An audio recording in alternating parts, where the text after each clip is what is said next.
નમસ્કાર મિત્રો, હું વિશ્રમભાઈ ચૌધરી વીકે ફાર્મ ચેનલમાં આપનું હાર્દિક સ્વાગત છે। આજે હું તમને એક ઘઉંની નવી વેરાયટી વિશેની વાત કરવા જઈ રહ્યો છું અને તમને એ બતાવું છું કે એક નવી વેરાયટી મેં આ સાલ ટ્રાય કર્યો છે, પણ હું તમને એની ઊભી કેવી છે, વધારો કેવો છે એ પણ તમને બધી ટોટલ માહિતી આપીશ। અને જો તમને વિડીયો ગમે તો મારી ચેનલને સબસ્ક્રાઈબ કરવાનું ભૂલતા નહીં। એ વિશે તમને પણ માહિતી આપું કે આ નવી વેરાયટી છે એ કેવી છે તમને આજે ચલો હવે બતાવીશ।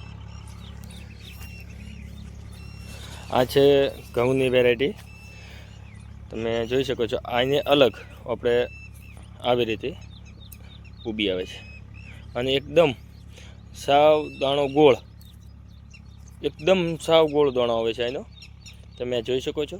આ ઊભી, આની ઊભીને ઉપર ઊભી ખૂબ સારી એને જોઈ શકો છો। જો તમે આ આવી રીતે ઊભી છે, આ અલગ વેરાયટીનો છે। જો તમે આ જે મેં નવી અસલ વેરાયટી નવી કરી એ પણ આ છે।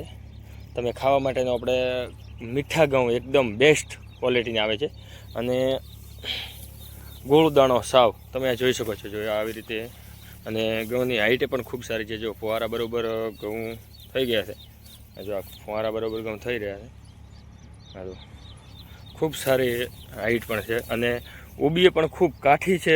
ખૂબ ઊંબી લાંબી આવતી નથી, પણ આમ કાઠી ખૂબ છે, આમ તમે જોઈ શકો છો। જો આવી રીતે હજી જો અમુકોને ઊભી આવવાની બાકી છે। જો આને ઊભી આવવાની બાકી છે, અહીંયા બે બાકી છે, હજી શરૂઆત થઈ છે ઊભી આવવાની। આવી રીતે અમુકને આવી ગઈ છે। ઊભીની સાઈઝ ભલે નાની છે પણ ઘઉં ખૂબ સારા છે। તમે જો અમે આ સાલ નવો અખતરો કર્યો છે, એક ઘઉંની નવી વેરાયટી છે।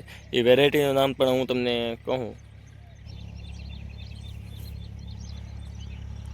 આ વેરાયટીનું નામ છે રડાર મોતી, તમે જોઈ શકો છો। આ રડાર મોતી વેરાયટી સર્ટિફાઈ આવેલ છે અને આવી રીતે પેકિંગ એનું આવ્યું છે।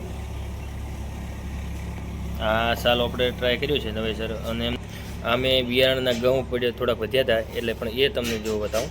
આવી રીતે એનો દાણો આવે છે અને ખૂબ મીઠો। આ એની નવી વેરાયટી છે। આ તમને આ પેકિંગ છે એનું, આ વેરાયટીનું। જો